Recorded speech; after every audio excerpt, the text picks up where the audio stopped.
نبی کے اسباق چل رہے ہیں۔ گزشتہ جمعے صلح حدیبیہ کی آخری تفصیلات بیان ہوئی تھیں، اور میں نے عرض کیا تھا کہ یہ سن 6 ہجری ہے، ہجرت کا 6واں سال ہے۔ ہجرت کے اور اس کے جو اثرات تھے اس صلح حدیبیہ کے، ان میں سب سے نمایاں بات یہ تھی کہ مسلمانوں کے لیے ایک امن کا معاہدہ ہو جانے کی وجہ سے قریش سے دعوت کا رستہ کھل گیا تھا، اور ہر سطح کے اوپر دعوت کا عمل جو ہے وہ چلنا شروع ہوا تھا۔ نبی کریم صلی اللہ علیہ وسلم نے کچھ دعوتی خطوط روانہ فرمائے بادشاہوں کو، اس زمانے کے جتنے بادشاہ تھے، جیسے روم کے بادشاہ، جس کو نام تو اس کا مقوقس تھا، اس کو کہا جاتا تھا قیصر اس کا لقب تھا۔ مجھے یہ نہیں سمجھ میں آتا، لفظ سے یاد آیا کہ مسلمانوں میں یہ نام کہاں سے آیا ہے، کہ بہت سے آپ نے دیکھا ہوگا کہ لوگوں کے نام قیصر رکھا جاتا ہے، تو اس غیر مسلم بادشاہ کا نام ہے، تو یہ نام پتہ نہیں مسلمانوں نے کب سے رکھنا شروع کیا ہے۔ اس کے بعد قیصر تو چھوڑے، قیصر نے تو پھر آپ کے نام مبارک کے ساتھ بڑے احترام کا معاملہ کیا تھا۔ آپ کے نام مبارک کی جو بدترین گستاخی کی تھی وہ فارس کے بادشاہ کسریٰ نے کی تھی، جس کا نام پرویز تھا۔ یہ پرویز نام بھی مسلمانوں میں رکھا جاتا ہے کہ وہ شخص تھا پرویز جس نے آپ صلی اللہ علیہ وسلم کا خط مبارک چاک کیا تھا، اور اس کے اس عمل پر رسول اللہ صلی اللہ علیہ وسلم نے فرمایا تھا کہ مزق اللہ ملکہم، اللہ تعالیٰ جیسے اس نے میرا خط پھاڑا ہے، اللہ تعالیٰ اس کی سلطنت کو ایسے ٹکڑے ٹکڑے کر دیں گے، اور ویسے ہی ہوا۔ تو کسریٰ کے نام بھی خط آپ نے بھیجا، اور آپ نے خط جو ہے وہ مصر کے بادشاہ کے نام بھی بھیجا، اور غسان کے بادشاہ کے نام بھی، یمن بھی، بحرین کے بادشاہ کے نام بھی، نجاشی حبشہ کے جو تھے ان کے نام بھی، مختلف صحابہ کو رضوان اللہ تعالی عنہم اجمعین آپ نے یہ ذمہ داری دی کہ یہ خط کسی کو ایک طرف کسی کو دوسری طرف بھیجا اس کے ذریعے سے۔ تو یہ 6 ہجری کا اختتام ہے، یا بعض سیرت نگاروں کے نزدیک 7 ہجری کا آغاز ہے جب یہ خطوط بھیجے گئے۔ جو خط آپ نے مقوقس جو تھا، یہ مصر کا بادشاہ تھا، میں نے شاید قیصر کا نام بتایا، مقوقس، قیصر کا نام جو تھا وہ ہرقل تھا، ہرقل۔ تو آپ نے جو نام مبارک قیصر کے نام بھیجا، اس کو لے کر گئے مشہور صحابی ہیں حضرت دحیہ کلبی رضی اللہ عنہ، وہ لے کر گئے، اور اس وقت ایسا ہوا تھا کہ آپ کو شاید پتہ ہوگا اس بات کا کہ روم اور فارس کے درمیان، یہ دنیا کی 2 اس زمانے کی بڑی سپر پاور سمجھی جاتی تھی، تو ان کے درمیان جنگ رہتی تھی۔ اسی زمانے میں ان رومیوں نے ہرقل، جن کے بادشاہ کا نام تھا قیصر، جس کا لقب تھا، جس کو کہا جاتا تھا، یعنی ہر بادشاہ قیصر کے لقب کے ساتھ جو ہے وہ تخت نشین ہوتا تھا، جیسے کہ فارس کا ہر بادشاہ جو ہے وہ کسریٰ کے لقب کے ساتھ، اور حبشہ کا ہر بادشاہ جو تھا وہ نجاشی کے لقب کے ساتھ تخت نشین ہوتا تھا، اپنے اپنے نام الگ ہوتے تھے اس کے علاوہ۔ تو ان کو فارس پر فتح ملی تھی اسی زمانے میں رومیوں کو، اور رومیوں کی فتح پر مسلمان خوش ہوا کرتے تھے، اس لیے کہ رومی جو تھے یہ اہل کتاب تھے، عیسائی تھے، اور جو فارس کے لوگ تھے یہ لوگ جو تھے آتش پرست تھے اور مجوس تھے۔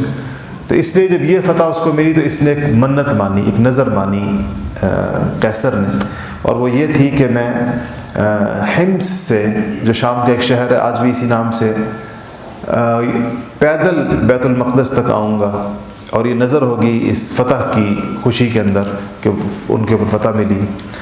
تو یہاں اس کے جب وہ بیت المقدس آیا تو حضرت دحیہ کلبی وہ خط لے کر آئے، جو نبی کریم صلی اللہ علیہ وسلم کا والا نامہ تھا، آپ کا خط تھا، قیصر کے نام تھا۔ دہیہ کلبی دربار میں آئے تو انہوں نے قیصر سے کہا کہ بادشاہ اے قیصر روم، مجھے اچھا ان کے دربار کی عجیب شان و شوکت ہوتی تھی اس زمانے میں۔ نبی کریم صلی اللہ علیہ وسلم نے حضرات صحابہ کی تربیت ایسی کی تھی، اور انہوں نے نبی کریم صلی اللہ علیہ وسلم کی ذات میں نبوت کے وہ جلوے دیکھے تھے کہ وہ ان بادشاہوں کے دنیاوی جاہ و جلال سے بالکل متاثر نہیں ہوتے تھے، اور ان کے قلب کے اوپر اس کا بالکل کوئی اثر نہیں ہوتا تھا۔ تو جب آئے تو انہوں نے کہا کہ قیصر سے کہا کہ میں اس ذات کا خط لے کر آیا ہوں، انہوں نے اپنے سفیر بنا کر مجھے آپ کی طرف بھیجا ہے، جو آپ سے کہیں بہتر ہے۔ یعنی بادشاہ تو چونکہ اپنی عظمت کے خبت میں مبتلا ہوتے ہیں، تو کہا کہ وہ آپ سے کہیں بہتر ہے، اور جس ذات بابرکات نے پھر اس کو نبی بنا کر بھیجا ہے، یعنی اللہ جل شانہ نے، وہ تو سب سے اعلیٰ اور عرفہ ہے۔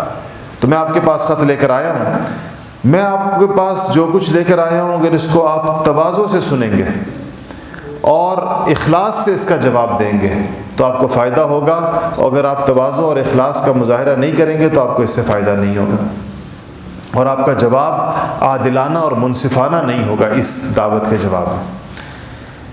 تو اس کے بعد انہوں نے پوچھا کہ بتائیں کیا پیغام ہے، تو اس نے کہا کہ آپ کو معلوم ہے، حضرت دہیہ کلبی نے قیصر سے پوچھا کہ آپ کو پتہ ہے کہ حضرت عیسیٰ علیہ السلام نماز پڑھا کرتے تھے؟ کہتا ہے ہاں ہمیں پتہ عیسیٰ علیہ السلام نماز پڑھا کرتے تھے۔ تو کہا کہ میں آپ کو اس ذات کی طرف بلاتا ہوں جس ذات کے آگے عیسیٰ علیہ السلام نماز پڑھتے تھے اور سجدہ کرتے تھے اور جھکتے تھے۔ یعنی عیسیٰ علیہ السلام کی اصل میں یہ لوگ مشہور ہے کہ عیسائیوں نے نبیوں کی ذات کو ایسے بڑھایا ایسے طریقے کے ساتھ کہ خدا ان سے فراموش ہو گیا۔ اللہ تعالیٰ کے بھی جو حقوق تھے عبادت کے، جھکنے کے، وہ سارے کے سارے عیسیٰ علیہ السلام کو دے دیے۔ اس لیے اب دیکھیں کہ دہیہ ان کو اللہ کا تعارف کس طریقے سے کرا رہے ہیں، عیسیٰ علیہ السلام کے واسطے سے کرا رہے ہیں کہ جس طرح عیسیٰ علیہ السلام جس کے سامنے جھکتے تھے، جس ذات کے آگے سجدہ کرتے تھے، میں اس ذات کا پیغام لے کر آپ کے سامنے آیا ہوں۔ اور پھر حضور اکرم صلی اللہ علیہ وسلم کا تعارف کرایا، کہا کہ وہی سلسلہ ہے جو موسیٰ علیہ السلام اور اس سے پہلے سے چلتا چلا آ رہا ہے، اور پھر عیسیٰ علیہ السلام آئے تھے، اسی سلسلے کی کڑی ہے کہ آخری نبی محمد مصطفیٰ صلی اللہ علیہ وسلم وہ تشریف لائے ہیں، مبعوث ہوئے ہیں، ان کا خط ہے جو میں ان کی طرف سے بھیجا گیا آپ کو، جو میں لے کر آیا ہوں۔ تو دہیہ نے خط بڑھایا تو قیصر نے خط لیا، اور اس کے بعد اس نے آنکھوں سے لگایا، ان کو بوسہ دیا خط مبارک کو، اس کے بعد اس کو اپنے سر پہ رکھا عزت اور احترام کے ساتھ، اور پھر کہا کہ میں اس کا جواب آپ کو کل دوں گا۔ دہیہ کلبی سے کہا، دہیہ چلے گئے۔ قیصر بڑا ہوشیار بادشاہ تھا، اسلام قسمت میں نہیں تھا اس کی، لیکن آدمی بڑا ہوشیار تھا۔ اس نے اپنے لوگوں سے کہا کہ یہ جس جگہ سے آئے ہیں یہ لوگ، یعنی یہ خط جہاں سے آیا ہے اور جہاں سے یہ دہیہ کلبی آئے ہیں، اس علاقے کے کچھ لوگ یہاں اگر ہماری عملداری میں ہمارے ملک میں موجود ہوں تو ان کو لے آؤ، میں ان سے کچھ سوال و جواب کرنا چاہتا ہوں۔ درباریوں نے پتہ کیا تو قریش مکہ کا ایک وفد شام آیا ہوا تھا، یہ شام کا علاقہ تھا، اور عجیب اتفاق ہے کہ وہ وفد ابو سفیان رضی اللہ عنہ کی قیادت میں آیا ہوا تھا، جو اس وقت تک مسلمان نہیں تھے بلکہ ابھی اسلام کے بدترین دشمن تھے۔ تو یہ لوگ گئے، ان کو جا کر کہا کہ آپ کو قیصر بلا رہے ہیں۔ تو ابو سفیان اور ان کے ساتھ جو کچھ اور قریشی آئے ہوئے تھے وہ آ گئے دربار میں قیصر کے۔ قیصر نے کہا تم میں سے بڑا کون ہے؟ انہوں نے کہا جی ابو سفیان ہمارے بڑے ہیں۔ ان کا ٹھیک ہے، ان کو آگے لے آئیں۔ باقی لوگوں سے کہا کہ وہ پیچھے بیٹھ جائیں، اور کہا کہ میں ان سے کوئی سوال و جواب کروں گا، اگر یہ کوئی جھوٹ بولے آپ کے وفد کے سربراہ، باقی قریشیوں سے کہا، تو آپ اس کی تکذیب کر دینا، بتا دینا کہ یہ جھوٹ بول رہے ہیں۔ تو یہ جو 8-10 سوالات ہیں جو قیصر نے ابو سفیان سے کیے ہیں رضی اللہ عنہ سے، یہ اس کی ہوشیاری، عقل مندی، سمجھداری کا بہت بڑا ثبوت ہے۔ وہ یہ اندازہ لگانا چاہ رہا تھا، دیکھیں اس نے نبی کریم صلی اللہ علیہ وسلم کو دیکھا نہیں تھا ابھی تک، پہلا قاصد ان کا اس کے پاس آیا تھا، اب وہ یہ اندازہ لگانا چاہ رہا تھا کہ یہ واقعی نبی برحق ہیں یا نہیں ہیں۔ تو اس نے ابو سفیان سے کچھ اس کا مکالمہ ہوا، اور وہ مکالمہ سیرت اور حدیث کی کتابوں کے اندر پوری تفصیل کے ساتھ موجود ہے۔ ابو سفیان سے اس نے پہلا سوال کیا قیصر نے کہ بتاؤ کہ یعنی تم میں مبعوث ہوئے ہیں تمہاری قوم میں سے کہ انہوں نے جن صاحب نے نبوت کا دعویٰ کیا ہے ان کا نسب کیسا ہے، خاندان کیسا ہے؟ تو ابو سفیان نے کہا کہ بہت اونچے نسب کے ہیں، اور ہم میں ان سے زیادہ اونچا نسب کسی کا نہیں ہے۔ یعنی تو قریش کے ہیں، پھر قریش میں سے بنو ہاشم کے ہیں، ابو سفیان تو بنو امیہ سے تھے، تو قریش کے اندر بنو ہاشم سب سے زیادہ اونچی شاخ سمجھی جاتی تھی، خانہ کعبہ کی تولیت ان کے پاس ہے، تو ان کا کہ ہم میں ان سے زیادہ اونچا نسب کسی کا نہیں ہے۔ تو پہلا سوال یہ تھا۔ پھر قیصر نے پوچھا کہ کیا ان کے آباء و اجداد میں کوئی بادشاہ گزرا ہے، کوئی ایسا بندہ ان کے خاندان میں؟ تو ان کا نہیں، بادشاہ کوئی نہیں گزرا اوپر۔ اس نے کہا کہ یہ بتاؤ کہ ان کے جو پیروکار ہیں، جو لوگ اس پر ایمان لائے ہیں، یہ غریب ہیں یا مالدار ہیں؟ معاشرے کے مالدار لوگ ایمان لے کر آئے ہیں کہ معاشرے کے غریب لوگ ایمان لے کر آئے ہیں؟ ابو سفیان نے کہا کہ غریب غربا ایمان لے کر آئے۔ یہ وہی دور تھا، ابھی مکہ فتح نہیں ہوا۔ تو اس نے پھر پوچھا کہ یہ بتاؤ کہ ان کے پیروکار یہ ہر وقت گزرنے کے ساتھ بڑھتے چلے جا رہے ہیں یا کم ہوتے جا رہے ہیں؟ اس نے کہا روز بروز بڑھتے چلے جا رہے ہیں۔ پھر اس نے پوچھا قیصر نے کہ یہ بتاؤ کہ کیا کوئی بندہ جو ان پر ایمان لے آیا ہو، کیا کوئی ایسے لوگ بھی ہیں جو ان پر ایمان لانے کے بعد پھر دوبارہ واپس اپنے سابقہ دین کی طرف آ گئے ہو، تم لوگوں کا جو دین ہے اس کی طرف آ گئے ہو؟ ابو سفیان نے کہا نہیں، ایسا کبھی نہیں ہوا، جو ایک دفعہ ان کی طرف گیا ہے وہ پھر نہیں کہو گے، وہ واپس نہیں آیا کبھی۔ تو اس نے کہا کہ یہ بتاؤ کہ کیا کبھی انہوں نے اپنے عہد کی خلاف ورزی کی ہے؟ تو یاد رکھیں کہ صلح حدیبیہ ابھی چند مہینے پہلے ہوا ہے۔ تو ابو سفیان نے کہا کہ آج تک تو انہوں نے اپنے کسی عہد کی خلاف ورزی نہیں کی، ابھی ہمارا ان کے ساتھ ایک تازہ معاہدہ ہوا ہے، اور اب اس کا ہمیں پتہ نہیں کہ آگے چل کر وہ اس کے ساتھ کیا کرتے ہیں۔ آج تک ویسے انہوں نے کوئی عہد کی خلاف ورزی نہیں کی۔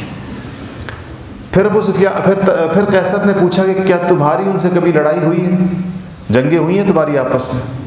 اس نے کہا ہاں جنگیں ہوئی ہیں، کیونکہ بدر ہو چکا تھا، احد ہو چکا تھا، خندق ہو چکا تھا۔ کہا کہ ہاں جنگیں تو ہوئی ہیں۔ تو اس نے کہا کیا نتیجہ نکلا اس کا؟ تو ابو سفیان نے کہا کہ کبھی وہ جیتے ہیں کبھی ہم جیتے ہیں۔ مطلب یہ تھا کہ بدر وہ جیتے تو احد ہم جیتے، اور خندق جو تھا وہ تو ویسے ہی ڈرا ہو گیا تھا، برابر رہ گیا تھا۔ تو کہتے کبھی وہ جیتے کبھی ہم جیتے۔ تو اب قیصر نے پوچھا، دیکھیں پیغام پہلے وہ کیا کچھ اور پوچھتا رہا، اب اس نے پوچھا اب بتاؤ کہ وہ کہتے کیا ہیں۔ یعنی وہ پہلے قول کا اندازہ لگانے سے پہلے شخصیت کا اندازہ لگانا چاہ رہا تھا کہ جس کی بات کی جائے گی پہلے بتائے وہ بندہ کیسا ہے۔ یہ اصل اس کی ہوشیاری تھی۔ اس نے سب سے پہلے نہیں پوچھا کہ وہ کہتے کیا ہیں، کہ جو وہ کہتے ہیں مجھے پسند ہے یا نہیں ہے۔ اس نے پہلے ان کے جو قول سے پہلے اس کے پیچھے جو شخصیت کا عمل ہوتا ہے، اس سے پیچھے شخصیت کا جو وزن ہوتا ہے کہ وہ بات کہنے والا کس حد تک سچا ہو سکتا ہے، اس لیے اس نے یہ سوالات کیے۔ تو ابو سفیان نے کہا کہ وہ کہتے ہیں کہ ایک اللہ کی عبادت کرو، کسی کے ساتھ اس کو شریک نہ کرو، اور شرک کے وہ سارے مراسل، عبادت کے وہ سارے طریقے جو تمہارے آباء و اجداد نے رائج کیے تھے ان سب کو اکلک چھوڑ دو۔ نماز پڑھنے کا حکم دیتے ہیں، پاک دامنی کا حکم دیتے ہیں، صلہ رحمی کا حکم دیتے ہیں، زکوٰۃ کا حکم دیتے ہیں، اللہ کے راستے میں خرچ کرنے کا کہتے ہیں، یہ ان کا کام۔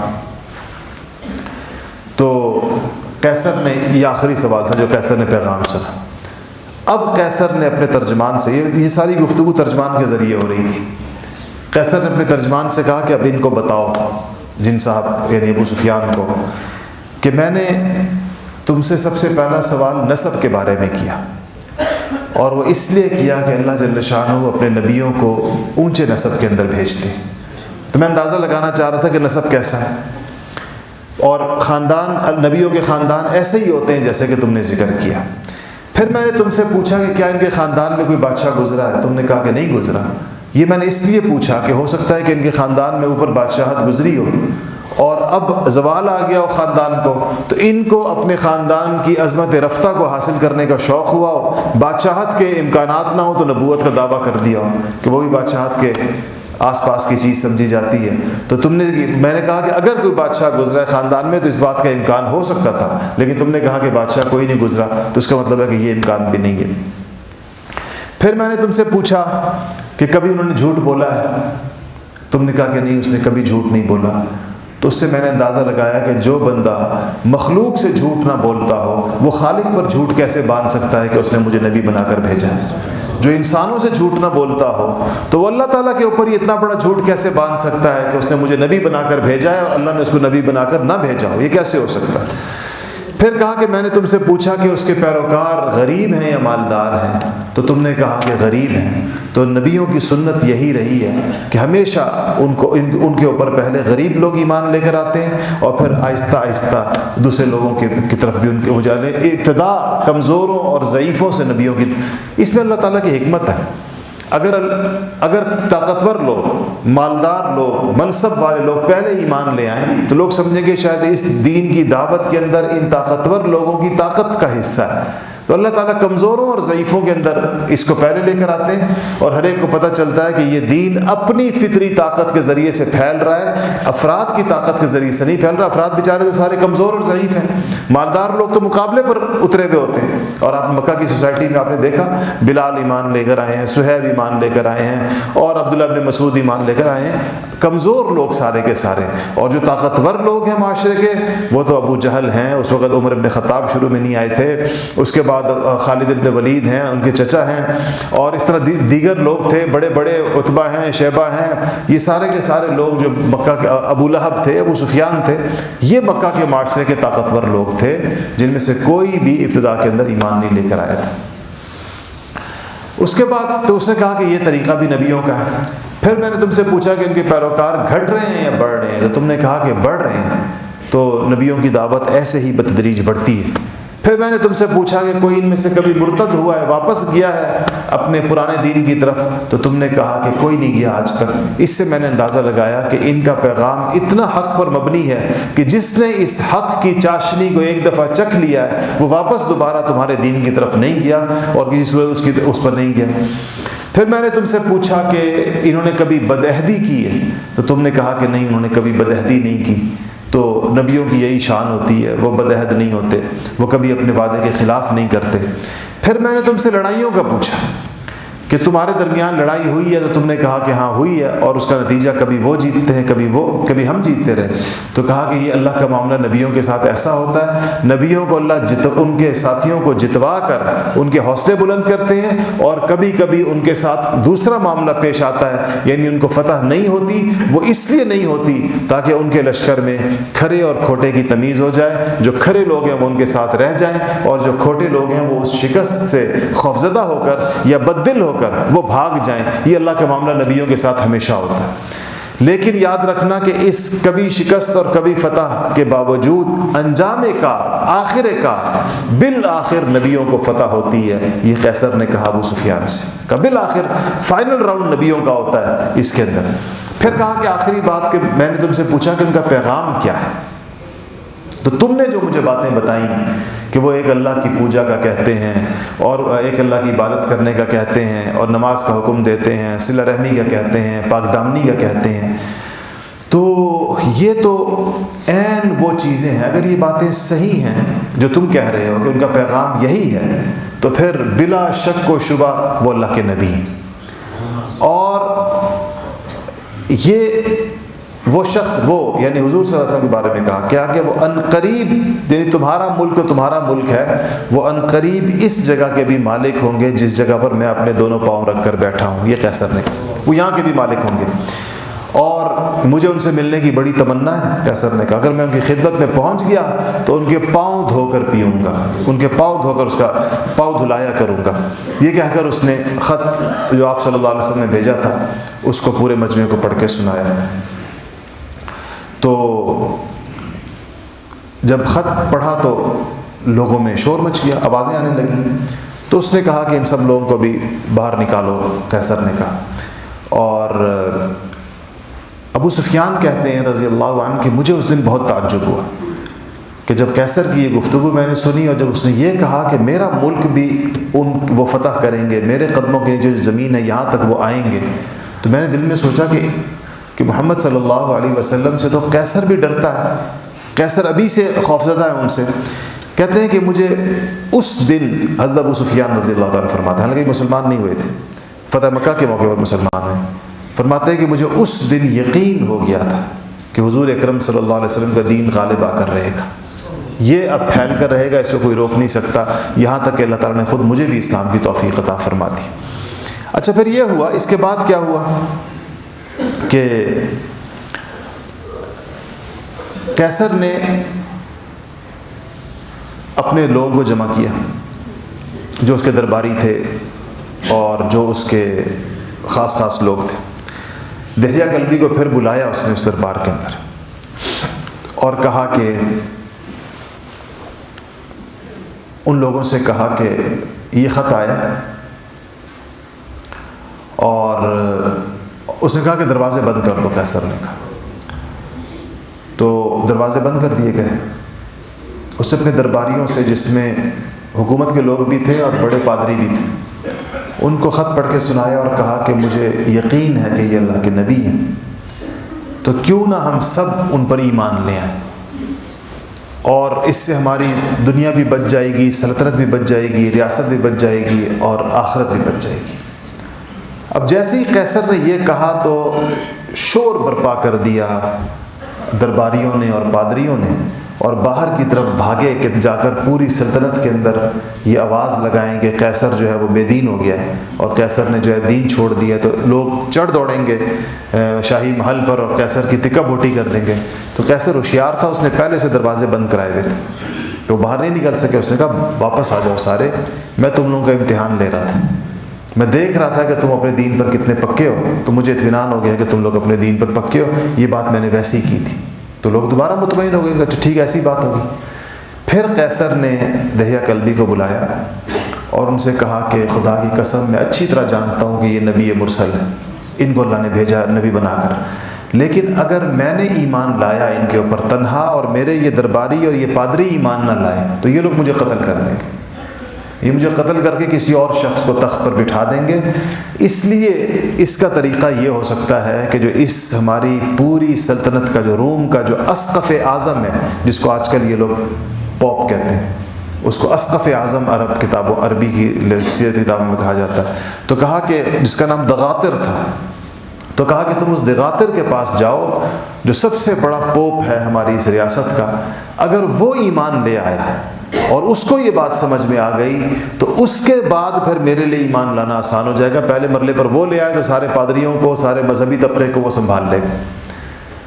تو حضرت دہیہ کلبی کہتے ہیں کہ میں گیا اور ان کے پاس اسی وہ جو اسقف اعظم تھا میں اس کے پاس گیا اور میں نے جا کر ان کو ساری بات بتائی اور حضور اکرم صلی اللہ علیہ وسلم کا تعارف بھی کرایا، اور جو آپ صلی اللہ علیہ وسلم کا پیغام تھا میں نے جا کر اس کو دیا۔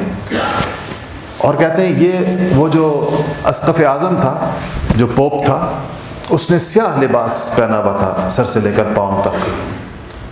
تو میری بات سننے کے بعد اس نے کہا کہ خدا کی قسم یہ وہی نبی مرسل ہیں جن کا ہم انتظار کر رہے ہیں، اور یہ ہماری کتابوں میں ان کی جو صفات لکھی ہیں اور ہمارے پاس جو ان کی علامات لکھی ہیں، یہ ساری وہ ہیں جو تم نے بیان کی ہیں۔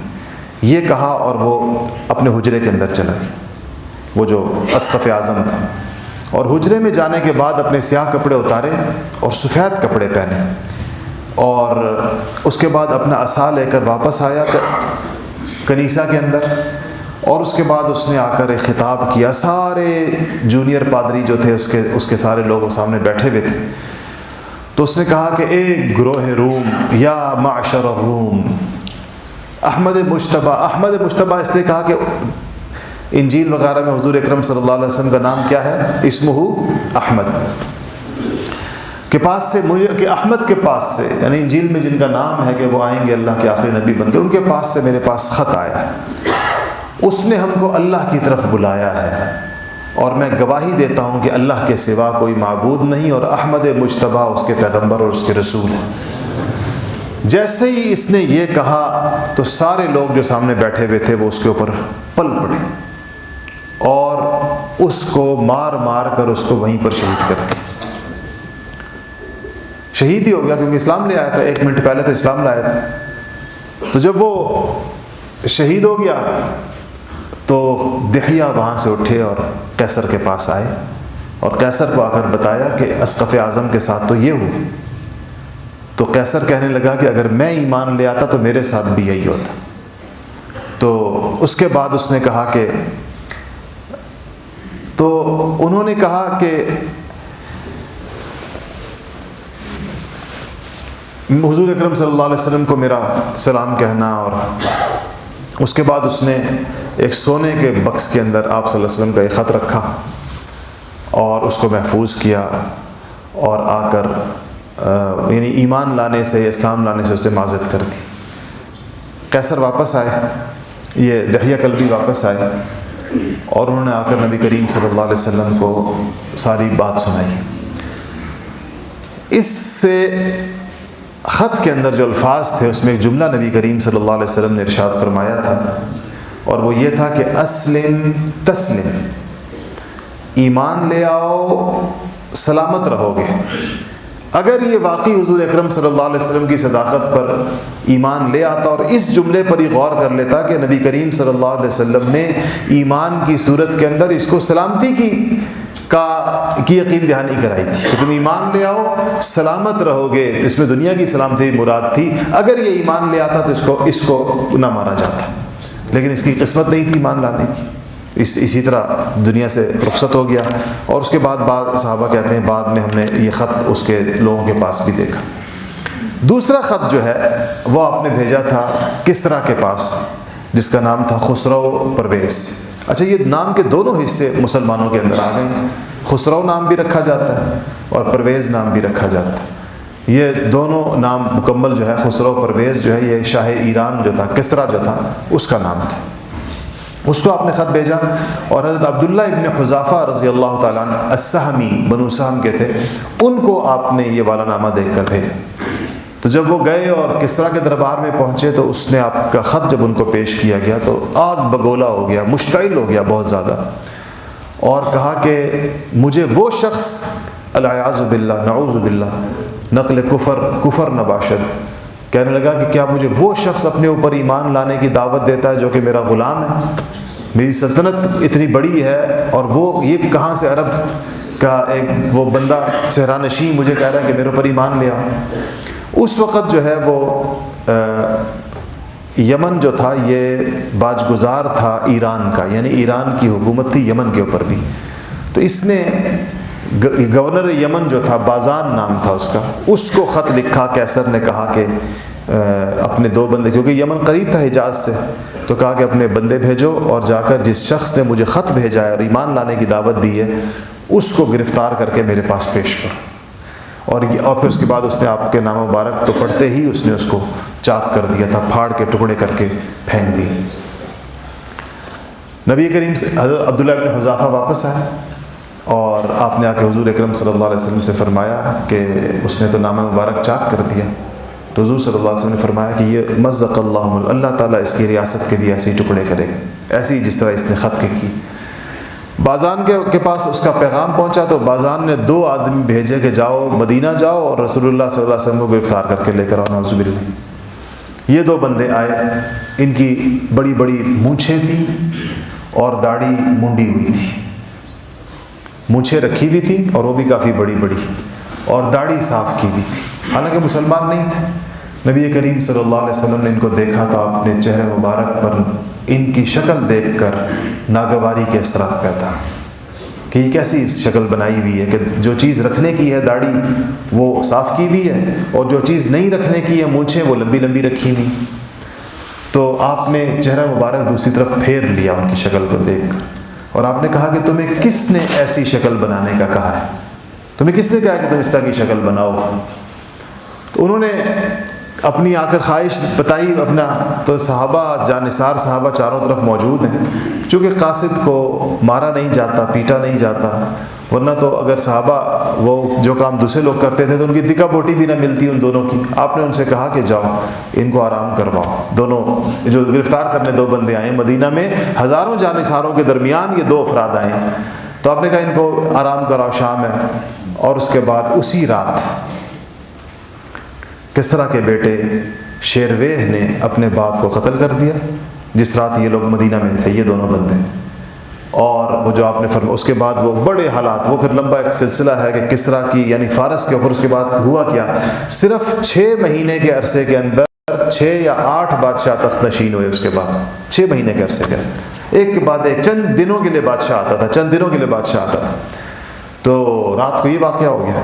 آپ صلی اللہ علیہ وسلم کو وحی کے ذریعے بتا دیا گیا کہ کسریٰ کا یہ انجام ہوا. صبح جب وہ لوگ آئے، صبح جب آپ نے ان کو کہا کہ لے کر آؤ، تو آپ نے ان سے کہا کہ تم جس کا پیغام لائے تھے، یعنی تمہارے آقا نے، بازان نے، یمن کے گورنر نے اپنے جس بادشاہ کا پیغام دے کے تمہیں بھیجا تھا میرے پاس، رات اس کو مار دیا گیا ہے، وہ قتل ہو گیا اپنے بیٹے کے ہاتھوں. اور اب تو وہ بڑے حیران ہوئے، تو آپ نے ان کو رخصت کر دیا. یہ لوگ یمن پہلے پہنچ گئے بنسبت اس کے کہ ایران سے کوئی خبر یمن پہنچتی جو کسریٰ کے انجام کے بارے میں. تو انہوں نے جاتے ہی بازان کو بتایا کہ انہوں نے تو ہمیں یہ بتایا کہ خسرو پرویز مارا گیا ہے. تو اس نے کہا چلو یہ اب ان کی حقانیت کا صحیح ٹیسٹ ہو گیا. بازان نے کہا ابھی آج کل کے اندر ہمیں خبر بھی آنے والی ہوگی ایران سے، پتہ چل جائے گا اگر بادشاہ مارا گیا ہے تو خبر آئے گی، نئے بادشاہ کی اطاعت کا پروانہ آئے گا اور ہمیں پتہ چل جائے. ان کو کیسے پتہ چل گیا ہم سے پہلے؟ اگر یہ خبر صحیح نکلی تو پھر ان کے نبی ہونے میں کوئی شک و شبہ نہیں. تو اللہ کا کرنا ایسا ہوا کہ یہ خبر یہ لوگ 2 بندے وہاں یمن پہنچے اور اس کے بعد ہی 1-2 دن کے بعد ایران سے خبر آ گئی کہ بادشاہ مارا گیا، اور اسی دن مارا گیا جو رات یہ دونوں مدینہ منورہ کے اندر تھے.